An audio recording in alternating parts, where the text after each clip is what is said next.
Hello, and this time we're talking about radians.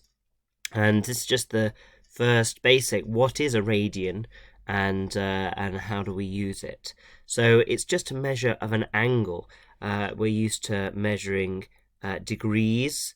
So we'd say this part of a circle is however much it is. I'm just making it up, maybe 72 degrees, and it's just telling you how much you've turned round.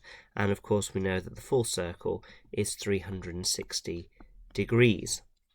Radians are designed so that they sort of involve pi, because pi, obviously being the circle constant, crops up all the time when you've got anything to do with circles. And so radians sort of take that into account. So the way you would define a radian is if you have an arc. So if we make a sector here, and the length of this is the radius, and that's the radius, and then this length around here is also the radius, which I'm not entirely sure I've drawn it accurately, but that's the idea, is that you make a part of the circle, an arc, where the arc is the same distance, the curved distance is the same as the radius here and here. And if you do that, then we define that as 1 radian. Okay, and we use the symbol, instead of a 0 for degrees or an O for degrees, we use the letter C for 1 radian. And that's what it is. You might think that's an odd amount to define as a radian, but it makes sense, because if you think about the full circle is 2 pi radians. Sorry, the full circle is 2 pi r, as in the length around the outside is 2 pi r, the circumference is 2 pi r. And then we'd say, okay, well, how many radians is that?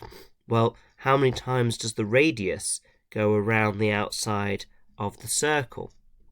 So if we divide that by the radius, then that will tell us how many of these arcs are around the circle, and that's how many radians it is. And of course that cancels that, and it tells us that the full circle is 2 pi radians. So that's equivalent to 360 degrees. So it's just how we measure it. It's just like anything else, miles or kilometers. It's just a different unit, and rather than being 360 little slices called degrees, there's 2 pi slices, quite big slices, called radians. Okay, that's it. So we can convert between these, because we can say that pi radians is 180 degrees. So if you ever have an amount of degrees and you want to turn it into radians, you can just use this as the conversion rate. If you want to turn them into radians, you divide by 180 and times by pi. And if you want to turn radians into degrees, you divide by pi and times by 180. And there's a few sensible amounts to memorize, and here they are. So you should memorize 30, 60 degrees as a sixth of pi and a third of pi.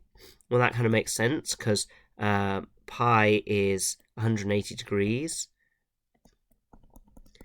and so 30 degrees, well, 60 degrees, let's cut that into 3, hence a third, and 30 degrees is into 6. And then 45 degrees is pi over 4, and 90 degrees is pi over 2. Again, that makes sense. If 180 is pi, then 90 degrees is cutting that in half, pi over 2, and 45 degrees is cutting that in half again. And of course, we've got here 180 is pi, 360 is 2 pi.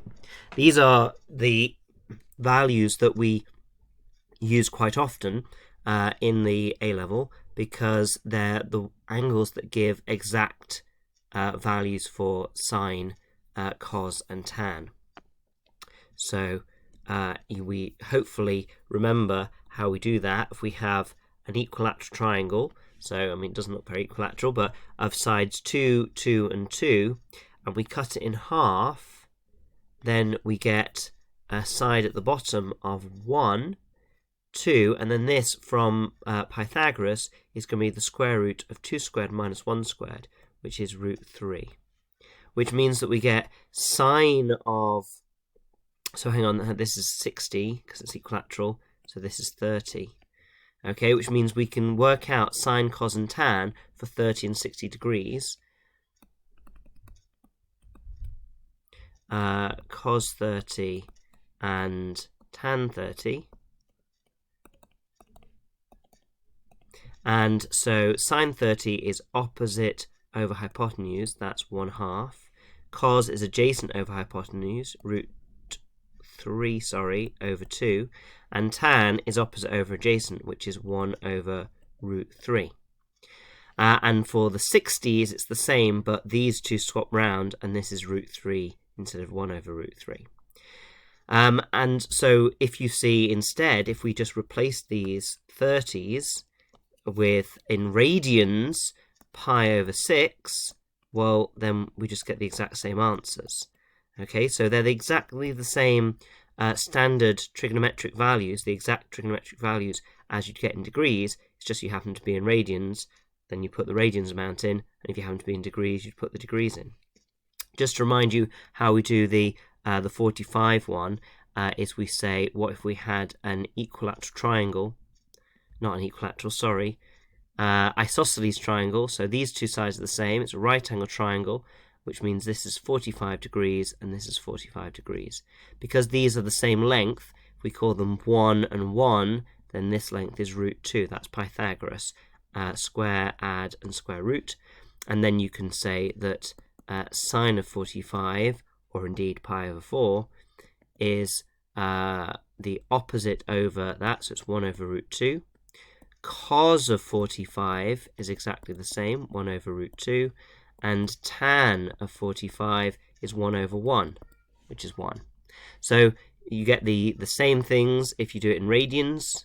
It's just that instead of 45, you're going to have said that sine of pi over 4 is 1 over root 2, pi over 4, and pi over 4.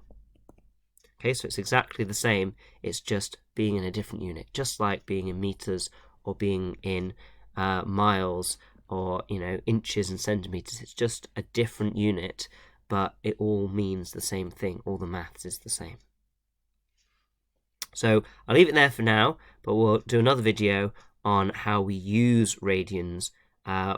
Once we have an idea what they are, we can look at how we use them. Cheerio.